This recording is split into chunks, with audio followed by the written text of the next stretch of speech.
हम ये कह सकते हैं कि हमारे प्रधानमंत्री जब कर्नाटक में आते हैं तो कर्नाटक में वो कर्नाटक की परंपराओं की, कर्नाटक की संस्कृति की, कर्नाटक के रीति रिवाज की, कर्नाटक के कवियों की, कर्नाटक के लेखकों की और कर्नाटक के लिटरेरी फिगर्स को हमेशा याद करके कर्नाटक के गौरव की बात करते हैं। ये हमारे प्रधानमंत्री करते हैं। लेकिन दूसरी तरफ राहुल गांधी भारत जोड़ो यात्रा में उन लोगों को लेके चलते हैं, आपके कर्नाटक में भी आए थे, जिन लोगों ने भारत को तोड़ने में अपना योगदान किया है, वही राहुल गांधी के दाएं बाएं दिखते हैं और कर्नाटक में भी वही दिखे थे। इस बात को भी हमको ध्यान में रखना होगा। इसलिए मित्रों, जब मैं आपसे चर्चा करता हूं तो कर्नाटक की संस्कृति, कर्नाटक का विचार, कर्नाटक का खान पान, कर्नाटक का कल्चर और कर्नाटक का विकास, ये अगर सुरक्षित है तो ये भारतीय जनता पार्टी के ही नेतृत्व में सुरक्षित है।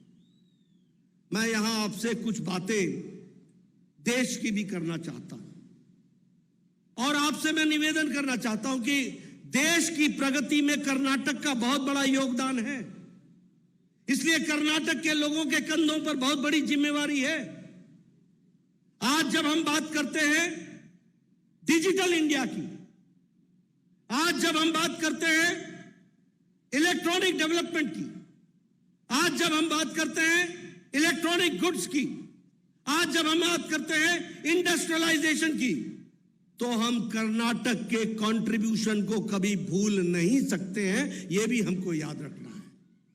और जब मैं ये कह रहा हूं, आपको जानकर के खुशी होगी कि पिछले दिसंबर में यूपीआई का ट्रांजैक्शन 782 करोड़ ट्रांजैक्शंस हुए और 13 लाख करोड़ रुपए का ट्रांजैक्शन हुआ है।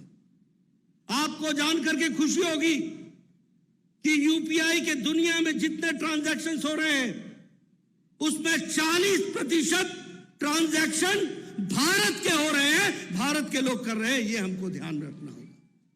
मैं ये बात आपको क्यों बता रहा हूं? मैं इसलिए बता रहा हूं कि यही कांग्रेसी साथी बोलते थे कि भारत के गांव में इंटरनेट की फैसिलिटी नहीं है। यही हमारे कांग्रेसी भाई बोलते थे कि यहां डिजिटल इंडिया कैसे होगा, यहां आधार को कैसे जोड़ा जाएगा, यहां आधार को कैसे साधारण आदमी लाभ ले सकेगा।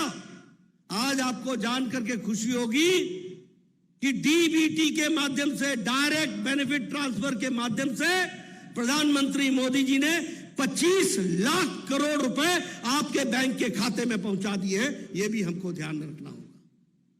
यह विकास की एक नई कहानी है।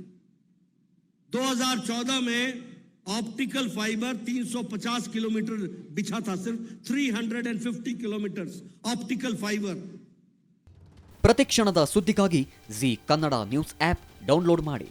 Live TV, latest updates, entertainment, life style, technology ಸುದ್ದಿ ನಿಮ್ಮ ಅಂಗೈಯಲ್ಲಿ.